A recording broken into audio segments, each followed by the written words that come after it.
गरीब किसान जिम्मेदारी से परेशान होकर किया परिवार का किया त्याग। प्रथम अध्याय। महात्मा गौतम बुद्ध के समय की बात है। एक गांव में एक किसान अपनी पत्नी और 2 बच्चों के साथ रहता था। वह किसान बहुत ही ज्यादा परेशान रहता था। अपने 2 बच्चों और पत्नी की जरूरतों को पूरा नहीं कर पाता था। शायद यही उसकी परेशानी की सबसे बड़ी वजह थी।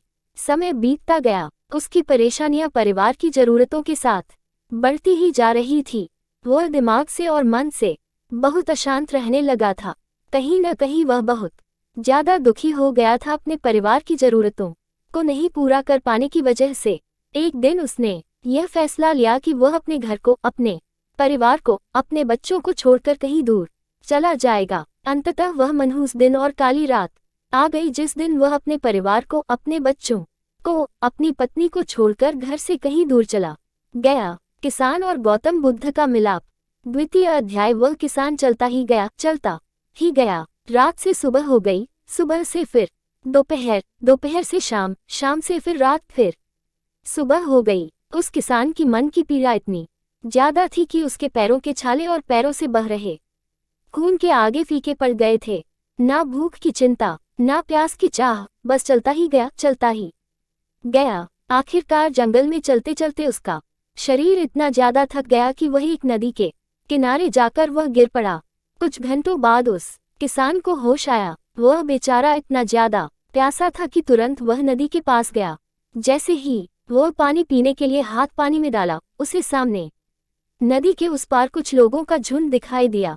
उसने ध्यान से देखा तो उसे एक वृक्ष के नीचे महात्मा गौतम बुद्ध बैठे हुए नजर आए। वह तुरंत दौड़ के उनके पास गया और उनके पैर पर गिरकर बोला कि हे महात्मा, हे भगवान गौतम बुद्ध, मुझे अपनी शरण में ले लीजिए, मुझे अपना शिष्य बना लीजिए। महात्मा गौतम बुद्ध के शरण में आया हुआ कोई भी व्यक्ति खाली हाथ वापस नहीं जाता। ये किसान तो केवल उनका शिष्य बनना चाहता था। महात्मा गौतम बुद्ध जी ने उसकी मनोदशा को देखते हुए उसे अपना शिष्य बना लिए। किसान के मन का कीचड़ से मुक्ति। अंतिम अध्याय। महात्मा गौतम बुद्ध और उनके शिष्य वहां पर केवल विश्राम कर रहे थे। उनका विश्राम भी पूरा हो चुका था। वह किसान भी अब महात्मा गौतम बुद्ध जी का शिष्य बन चुका था। अब समय हो चला था आगे की यात्रा को पूरा करने की। गौतम बुद्ध और उनके शिष्य आगे बढ़ते चले गए। कुछ दूर निकल जाने के बाद गौतम बुद्ध जी को बहुत जोर की प्यास लगी। उन्होंने अपने इस नए शिष्य अर्थात किसान से बोला कि प्रिय शिष्य, जाओ, पास में एक सरोवर है, वहां से मेरे लिए पानी लेकर आओ। किसान बोला, जो आज्ञा भगवान। किसान सरोवर की तरफ चल दिया। सरोवर के पास जैसे ही किसान पहुंचा, उसने देखा कि उस सरोवर में बहुत सारे जानवर उछल कूद कर रहे हैं। वे सारे जीव जंतु किसान को देखते ही तुरंत वहां से भाग गए।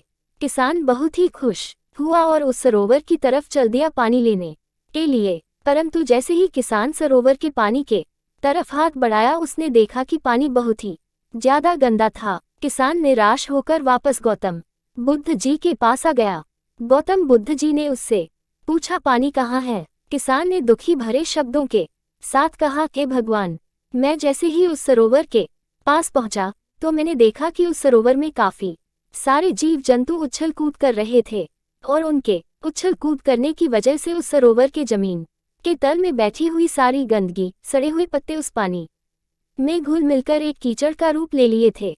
यही कारण है कि मैं वो पानी लेकर नहीं आया, क्योंकि वह पानी नहीं कीचड़ हो चुका था। महात्मा गौतम बुद्ध जी उस किसान की बातों को समझ गए और मुस्कुराते हुए उन्होंने कहा कि मैंने तुमसे सरोवर का पानी मांगा था, मैंने यह नहीं कहा था कि पानी अगर गंदा हो तो पानी लेकर मत आना। उन्होंने अपने दूसरे शिष्य से अनुग्रह किया कि जाओ और सरोवर से पानी लेकर आओ। उनका दूसरा शिष्य निकल पड़ा पानी को लाने के लिए और कुछ देर पश्चात वो पानी लेकर वापस आ गया। आश्चर्य की बात तो यह थी कि दूसरे शिष्य द्वारा लाया हुआ पानी बिल्कुल साफ था और उससे भी बड़ी असमंजस की बात यह थी कि सारे के सारे शिष्य बड़े ही आश्चर्यचकित हो गए कि यह करिश्मा कैसे हो सकता है, क्योंकि पहले शिष्य ने तो यह बताया था कि पानी कीचड़ हो गया था। महात्मा गौतम बुद्ध जी ने सारे शिष्यों को यह बताया कि जब सारे जीव जंतु उस पानी में उछल कूद कर रहे थे, तब उस दौरान उस सरोवर के पानी के तल में बैठी हुई सारी गंदगी, सड़े गले हुए पत्ते सब घुल मिलकर कीचड़ रूपी पानी का रूप ले लिए थे। परंतु जितने समय में प्रथम शिष्य किसान वापस आया और दूसरा शिष्य वापस गया, उतने समय में उन जीव जंतुओं के भाग जाने के पश्चात उस सरोवर का पानी धीरे धीरे शांत हो गया था। और जैसे जैसे सरोवर का पानी शांत होता गया, उस सरोवर के कीचड़ रूपी पानी में खुली हुई सारी सड़ी गली पत्तियां और मिट्टी धीरे धीरे शांत होकर उस सरोवर के तल में जाकर बैठ गए, जिससे उस सरोवर का पानी शांत होकर साफ हो गया तथा सारे गले हुए सड़े हुए पत्तियां भी शांत होकर आराम से उस सरोवर के तल में जाकर बैठ गए थे। प्रिय शिष्यों, अगर उस सरोवर में किसी भी तरीके का कोई हलचल नहीं होता तो उस सरोवर की हर एक चीज जिसको जहां पर होनी चाहिए थी वह वहीं पर ही रहती। उन जीव जंतुओं के हलचल की वजह से सरोवर के तल में बैठी हुई सड़ी गली पत्तियां मिट्टी उस शांत पानी में मिलकर एक कीचड़ का रूप ले लिए थे। ठीक इसी प्रकार से हर एक व्यक्ति के जीवन में तरह तरह की समस्याएं, परेशानियां और कठिनाइयां आती है, जिसकी वजह से हमारे मन में हलचल सी मच जाती है, हमारा दिमाग और मन अशांत हो जाता है।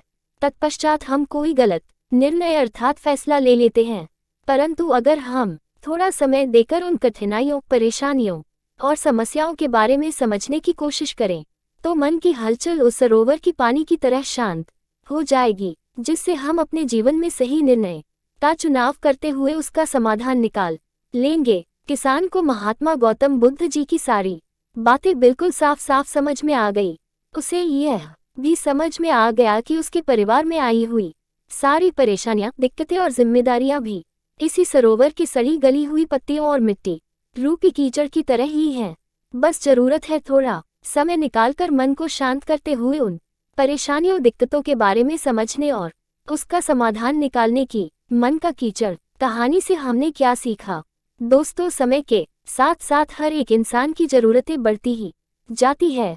हो सकता है किसी की जरूरत कम हो सकता है किसी की जरूरत ज्यादा हो, लेकिन हमें उन जरूरतों को पूरा करने के लिए मेहनत तो करना ही पड़ता है। हाँ, यह जरूर है कि मेहनत करते वक्त हमें बहुत सारे कठिनाइयों और समस्याओं का सामना करना पड़ता है। इसी वजह से बहुत बार हमारा मन अशांत हो जाता है, निराश हो जाता है, दिल दिमाग में एक अजीब सी हलचल होने लगती है, जिसकी वजह से हम गलत फैसला लेते हैं। परंतु दोस्तों, हमें घबराने की जरूरत नहीं है, हमें अपने दिमाग को शांत करने की जरूरत है।